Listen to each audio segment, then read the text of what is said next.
Just days before the election, Republicans are beating Democrats in Florida when it comes to early voting. Democrats are doing slightly better when it comes to voting by mail.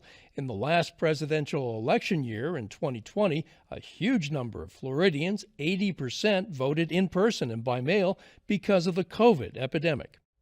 So, Barry, Democrats will have to do what they never have done before, and that is come out on Election Day if they're going to turn this around, right? Correct, and it's not going to happen. And we have a lot of data. It's not speculative. Everything in politics is measurable.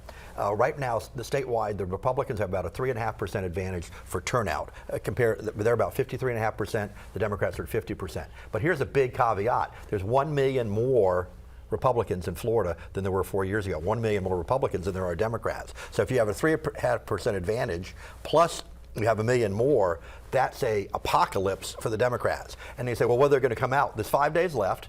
Souls to the polls is great. I've run probably the most successful souls to the poll when Senator Rasan got elected in 2016. The problem is most black voters now vote by mail. So their votes are already in. So you're not going to get big net gains, but we can actually look at where the big propensity is. There's 17% of people that vote 1 out of 4 elections. 1 out of 4 elections that are on the Republican side versus the Democratic side. That means those are Trump voters. And then you look at the people that have voted on the Republican side for Election Day that have moved to early voting, about a quarter of them. But it's not ceteris paribus. Everything else isn't the same. You got to look at the Democrats. About a quarter of them have voted already too. So the ratios are still going to be gargantuan. But the big registration story is that statewide, smart counties quit doing it.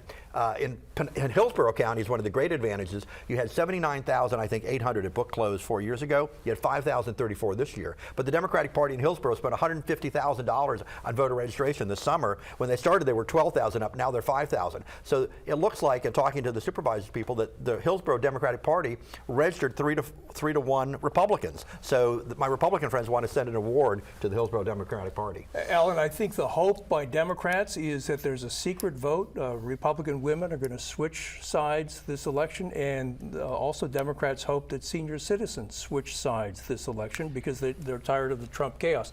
That's the Democrats' hope. That's the Democrats' hope, but there is also something that we haven't mentioned here. It's that unaffiliated voters. There are 1.3 million unaffiliated voters in Florida. There are 96,820 MPAs in Hillsborough County. You know, a lot of elections these days rest on which way independent voters go, and that is going to be the difference between victory and defeat. Natalie, Florida, would you say Florida is not just a purple state anymore, it's a solid, bright red state, not going in any direction towards the Democrats? Crimson red, yes. I'm going to be wearing red lipstick until the end of the election. So, you know, I think the interesting thing is that, you know, it's been the habit. I have always historically voted on Election Day. My ballot was in on day 2. And I am voting for Trump. I am not that woman who, you know, is going to pretend to be something I'm not, because we are not weak, we are intelligent, and we can make our own decisions, and we don't need our husbands to tell us otherwise. And so, you know, you want to talk about insults. There's mine. There is mine. I actually help my husband understand who the candidates are and make him do his homework. So, you know, but our party leaders have been encouraging us. The message and the education has been getting out to those Republicans who had been more hesitant to do it. Maybe it was a trust issue, but we're there now, and we are going to make it count. Patrick, the Republicans have a huge advantage. Is there any bright spot for Democrats that you see? No, not at the moment. You know, the question is are some of these more urban counties, are they going to stay Democrat? There's a big question in Hillsborough. Will there be a red wave here, or will they won't? But no, this state has turned red at this moment, and we're going to vote for Trump, and we're going to vote to keep Rick Scott. And but on down-ballot races, I do think there's a question: are people going to vote a straight ticket or not? 2 years ago, they voted a straight ticket, and it changed some seats for the worst.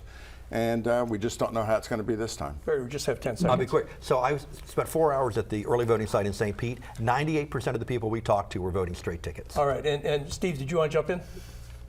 Very quickly, I just wanted to say, I think, you know, it's clear the Republicans have a big advantage so far in turnout. And the thing that's got Democratic candidates worried is, and somebody on the panel will correct me on this, but Republicans, especially older Republicans, have a demonstrated propensity for preferring to vote in person on Election Day. So a lot more Republicans are going to be coming out next Tuesday.